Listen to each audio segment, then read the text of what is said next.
दोस्तों, सिर्फ भगवान हनुमान ने नहीं जलाई थी रावण की लंका। आज की इस खास वीडियो में हम आपको बताएंगे कि उनके साथ में इसके अलावा और कौन कौन था। नमस्कार, स्वागत है एक बार फिर से आप सभी का आपके अपने चैनल हनुमान सेवा परिवार में। आशा करते हैं कि प्रभु श्री हनुमान जी और उनके अद्वैत स्वरूप बाबा नीप करोड़ी महाराज जी आप सभी भक्तों पर असीम कृपा सदैव बनाए रखें। आज के इस खास वीडियो में हम आपके लिए हनुमान जी की महिमा का गुणगान लेकर आए हैं। इस बात की जानकारी आप में से बहुत कम लोगों को होगी कि रावण की लंका केवल हनुमान जी ने नहीं बल्कि 5 लोगों ने मिलकर जलाई थी। जी हाँ, जब जब रावण की लंका की बात होती है तो सबसे पहले हनुमान के द्वारा उसको जलाने की बात याद आती है। लेकिन रावण की लंका केवल हनुमान ने नहीं बल्कि 5 लोगों ने मिलकर साथ में जलाई थी। और यह बात कोई कथा कहानी नहीं अपितु रामचरितमानस में भी इस बात का उल्लेख है कि लंका केवल हनुमान ने नहीं बल्कि 5 लोगों ने मिलकर जलाई थी। आइए आज के इस खास वीडियो में हम आपको बताएंगे उन 5 लोगों के बारे में। दोस्तों, लंका दहन के बाद में जब हनुमान जी वापस भगवान श्री राम के पास में पहुंचे तो उन्होंने पूछा कि मैंने तो आपको सीता की कुशल क्षेम लेने के लिए भेजा था, लेकिन हनुमान आपने तो पूरी की पूरी लंका ही जला डाली। प्रभु श्री राम यह कहते समय मंद मंद मुस्कुरा रहे थे, कारण श्री राम वहाँ उपस्थित अन्य लोगों के सामने अपने ही परम सेवक का महिमा बखान कर रहे थे। तब परम बुद्धिमान हनुमान जी ने भगवान श्री राम को उत्तर देते हुए कहा कि महाराज, लंका मैंने नहीं बल्कि आप सहित 5 लोगों ने मिलकर जलाई है। आश्चर्य से भगवान श्री राम ने पूछा कि वो कैसे और किन 5 लोगों ने लंका जलाई और मैं भला उस कार्य में कैसे शामिल हो गया।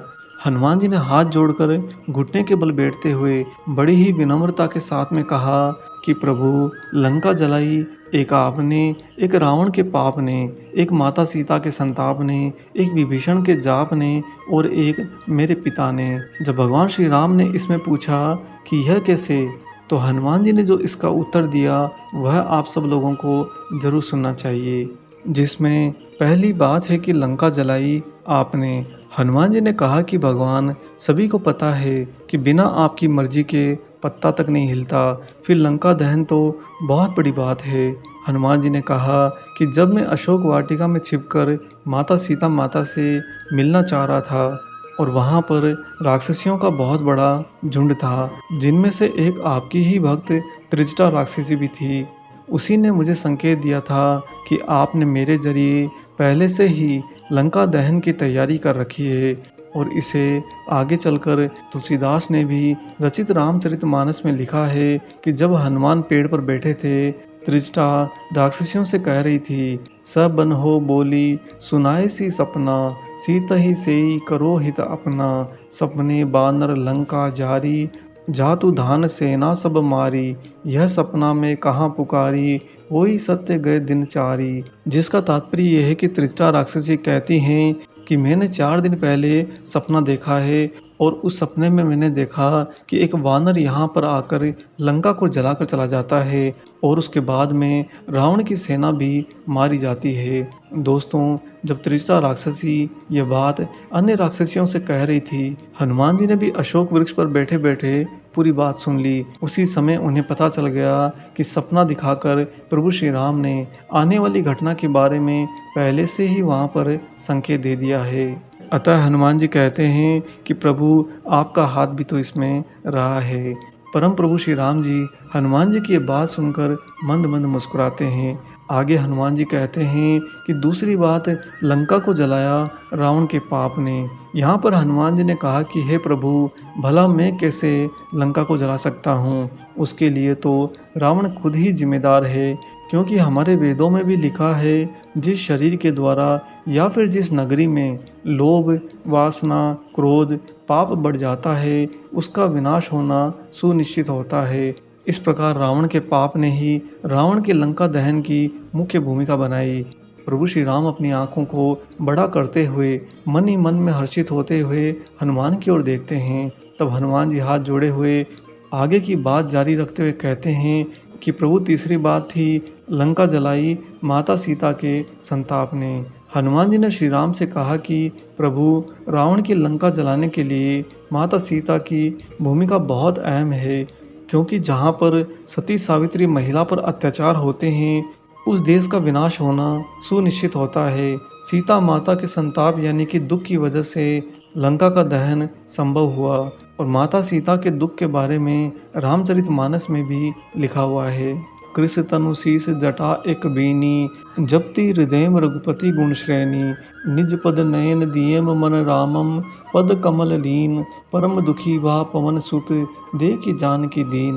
भगवान श्री राम हनुमान जी के इतने सुंदर वचन सुनकर बहुत ज़्यादा प्रसन्न हो जाते हैं। हनुमान जी की तरफ अपना दाहिना हाथ उठाते हैं और उन्हें आशीर्वाद देते हैं। तब हनुमान जी अपनी बात को जारी रखते हुए आगे कहते हैं कि प्रभु, जैसा कि मैंने चौथी बात कही, लंका जलाई विभीषण के जाप ने। यहाँ पर हनुमान जी कहते हैं कि हे प्रभु श्री राम, यह सर्वविदित है कि आप हमेशा अपने भक्तों की रक्षा करते हैं, और राक्षस राज विभीषण आपके ही परम भक्त थे।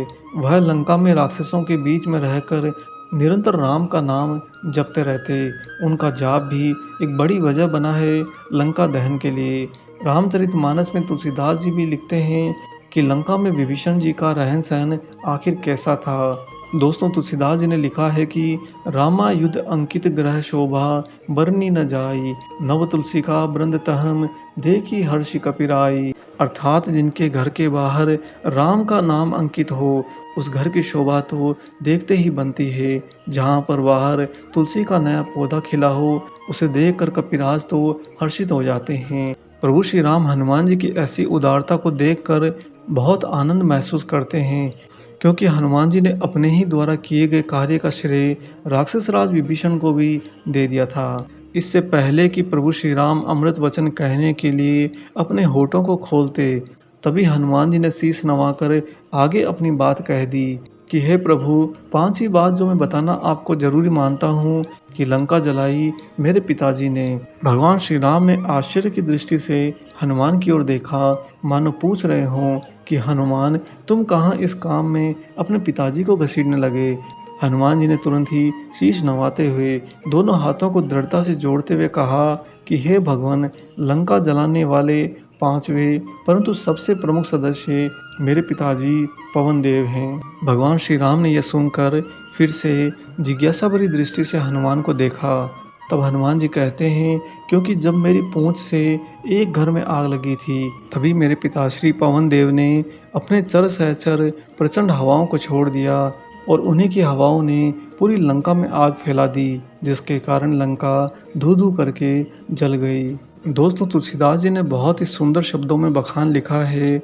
हरि प्रेरित ते ही अवसर, चले मरुत 49, अटहास करी गर्जा पुनि, बड़ी लाग आकाश, सिया राम सब जग जानी, करे हो प्रणाम जोरी जुग जानी। वास्तव में यह तो सत्य है कि ईश्वर में समस्त जग बसता है, उन्हीं की प्रेरणा से ही सारे कार्य चल रहे हैं। जब हनुमान जी लंका जलाने जैसे बड़े कार्य में अपने को स्वयं को निमित्त मात्र मानते हैं, तो हम साधारण व्यक्ति भला अपने किए हुए किसी भी कार्य का घमंड कभी ना करें। हमें हनुमान जी की भक्ति के साथ साथ में हनुमान जी के गुणों को भी धारण करना चाहिए।